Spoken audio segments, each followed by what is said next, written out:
monggo. Langgam rengu. Langsung ngapa nggih bawa, Pak? Nganggo bawa kaya dinikmati to ya tetembangan kok. Nggih. Takon sih. Ya, wis gak wis. Nggih. Sindenmu jan gaji kabeh.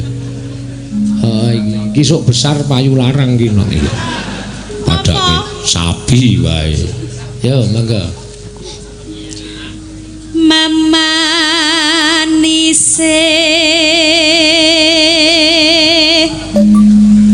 marati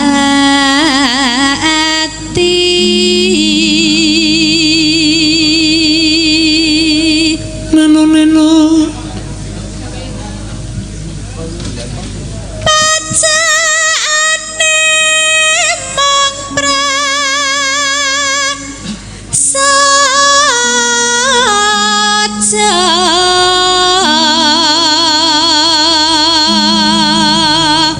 lelo gandes luwes tur mrak hati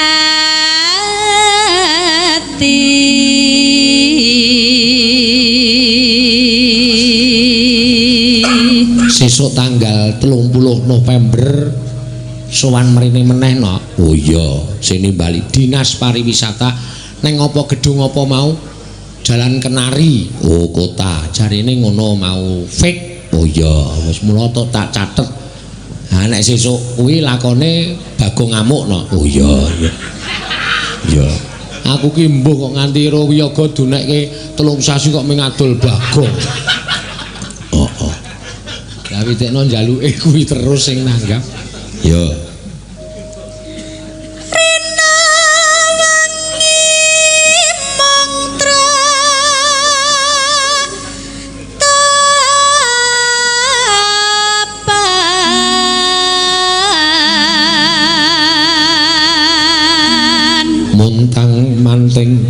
Montang manting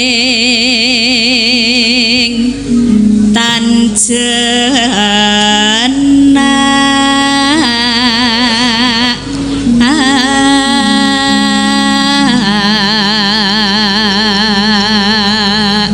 lelo kang masira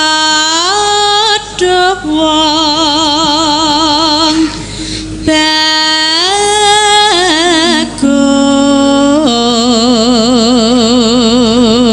Neno gampang temen hamba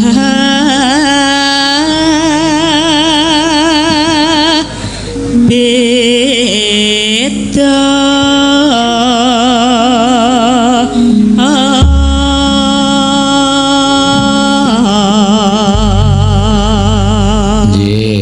sembah nuwun. Yo. Iki uga di streaming langsung nganggo channelku no. Saka Yojakono padha rawuh mrene. Heeh. Channel Dalang Sena. Bengi iki channel Dalang Sena sing mirsani 9.000 pamirsa.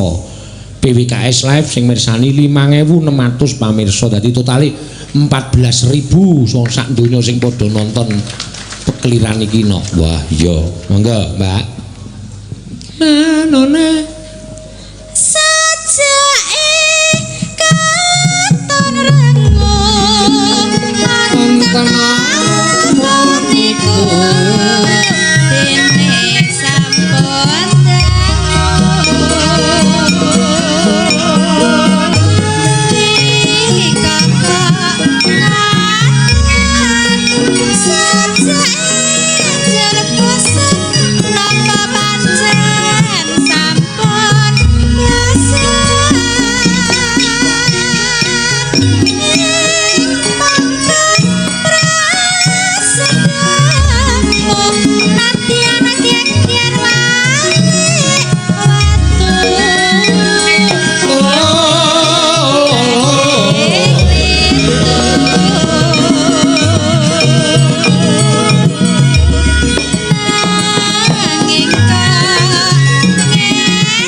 Penone monggo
sembah nuwun Mbak Ayu ya sinden saka ngendi iki ya saka Kulon Progo Mbak Ayu Kulon Progo Mbak Tatin Kulon Progo pokoke Kulon Progo iki nyitak sinden-sinden jumbo ya khusus gede-gede ya Mak khusus gede-gede ya